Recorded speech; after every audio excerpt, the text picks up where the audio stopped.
എല്ലാവർക്കും ഈ പ്രഭാതത്തിൽ വന്ദനം. ഒരു ദിവസം കൂടെ ദൈവം നമുക്ക് ദാനമായി നൽകിയതോർത്ത് ദൈവത്തെ സ്തുതിക്കുന്നു.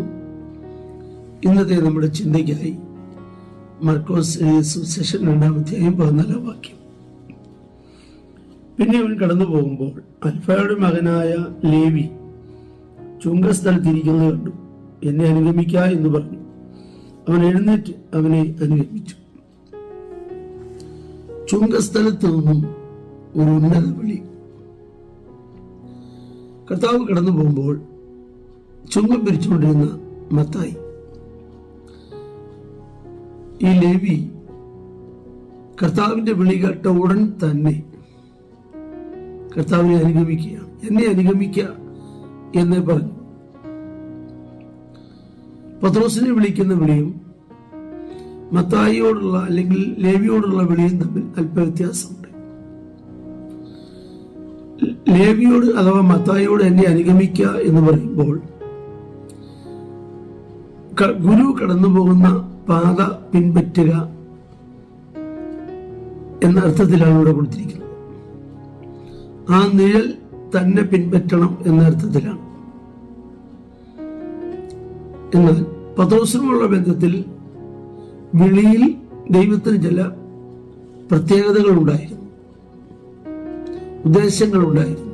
ഉദാഹരണം, പത്രോസിനെ വിളിക്കുമ്പോൾ ആദ്യം കർത്താവ് പറയുന്നത്, ഞാൻ നിന്നെ മനുഷ്യനെ പിടിക്കുന്നവനാക്കും.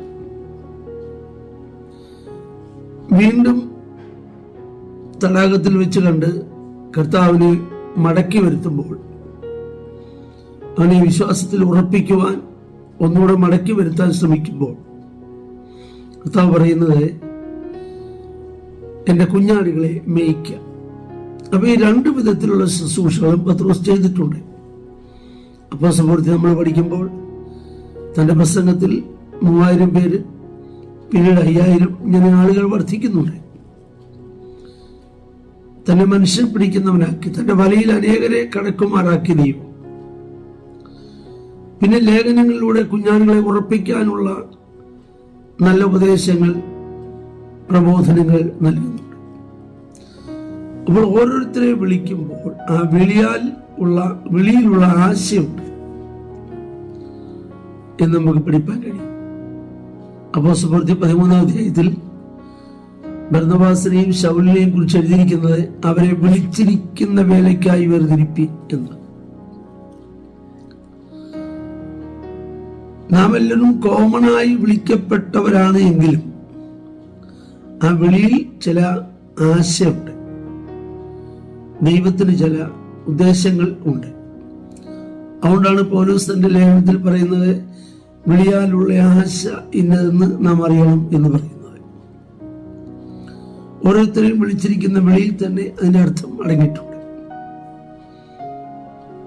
അപ്പോൾ ഈ മത്തായിയെ കുറിച്ച് ലൂക്കോസ് സുവിശേഷത്തിലും മർക്കോസിലും എഴുതിയിട്ടുണ്ട്, മത്തായിലും എഴുതിയിട്ടുണ്ട്.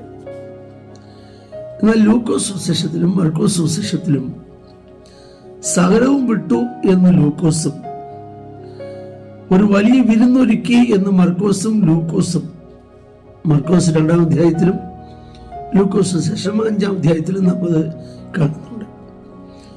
വലിയ പുരുഷാരത്തെ കർത്താവിലേക്ക് നയിച്ചു എന്ന് ലൂക്കോസും പറയുന്നുണ്ട്. കർത്താവിനെ മാത്രമല്ല ശിഷ്യന്മാരെ കൂടെ പന്തിക്ക് ക്ഷണിച്ചു എന്നും പറയുന്നു. ഈ കാര്യങ്ങളെല്ലാം മത്തായി മറച്ചു. പ്രശംസ ലഭിപ്പാൻ അർഹതയുള്ള കാര്യങ്ങളെല്ലാം മത്തായി മാറ്റിവെച്ചു. അത് മർക്കോസും ലൂക്കോസും മാത്രമേ പറയുന്നുള്ളൂ. മത്തായി കർത്താവിനെ അനുഗമിച്ചെന്ന് മാത്രമേ എഴുതുന്നു. അതാണ് മത്തായിയുടെ മറ്റൊരു പ്രത്യേകത നാം പഠിക്കുന്നത്. പത്രോസിനെ പോലെ മത്തായി മടങ്ങിപ്പോയി പഴയ പണിക്ക് പോയതായിട്ടും നാം പഠിക്കുന്നില്ല. അപ്പോൾ ദൈവം ഓരോരുത്തരെ വിളിക്കുമ്പോൾ നമ്മുടെ വിളിയിൽ അടങ്ങിയിരിക്കുന്ന ആശ ഇന്നതെന്ന്, അല്ലെങ്കിൽ വിളിച്ചിരിക്കുന്ന വേല ഇന്നതെന്ന് നാം അറിഞ്ഞ് അത് ചെയ്യുവാൻ നാം സമർപ്പിക്കപ്പെട്ടാൽ തീർച്ചയായും പരാജയത്തിൽ നമ്മൾ പോകുന്നില്ല, വിജയത്തിലേക്ക് തന്നെ നാം നടത്തപ്പെടും. എന്നാൽ പൊതുവെ നമ്മെ വിളിച്ചിരിക്കുന്ന വിളിയെക്കുറിച്ച് പത്രോസ് പറയുന്നുണ്ട്, നിങ്ങളെ വിളിച്ചവന്റെ സൽഗുണങ്ങളെ ഘോഷിപ്പാൻ തക്കവണ്ണം അതെല്ലാവരും ചെയ്യേണ്ടതാണ്. എന്നാൽ വിളിയിൽ ദൈവത്തിന് ചില പ്രത്യേക ഉദ്ദേശങ്ങളുണ്ട്. ഇവിടെ മത്തായിയെ വിളിക്കുമ്പോൾ അതിലുള്ള ഉദ്ദേശം നമുക്കറിയാൻ കഴിയുന്നത്, മത്തായി ഒരു വലിയ വിരുന്നൊരുക്കി അനേകരെ ക്ഷണിച്ചു, അനേകർ കർത്താവിനെ അറിയാൻ മുഖാന്തരമായി തീർന്നു. അപ്പോൾ അതിലൊരു ഉദ്ദേശം ഉണ്ടായിരുന്നു. പലരും കർത്താവിന്റെ പിന്നാലെ പോകുവാൻ കാരണമായി തീർന്നു എന്നൊക്കെ നമ്മൾ മനസ്സിലാക്കുന്നുണ്ട്. നമ്മെ വിളിച്ച വിളിക്ക് തക്കവണ്ണം എല്ലാ നടപ്പിലും വിളിയാനുള്ള ആശ ഇന്നതെന്ന് ഗ്രഹിച്ച് കർത്താവിനെ അനുഭവിപ്പാൻ കൃപ തരട്ടെ. പ്രാർത്ഥിക്കാം. ഞങ്ങളുടെ കർത്താവേ, സ്വർഗീയ നല്ല പിതാവേ, ഞങ്ങളെ വിളിച്ച ഉന്നതമായ വിളിക്കായി സ്തോത്രം ചെയ്യുന്നു. ഞങ്ങളുടെ നാമത്തിനായി നിൽക്കുവാൻ എല്ലാവർക്കും കൃപ ചെയ്യണം, യേശുവിൻ നാമത്തിൽ തന്നെ. ആമേൻ. എല്ലാവരെയും ദൈവം ധാരാളമായി അനുഗ്രഹിക്കും.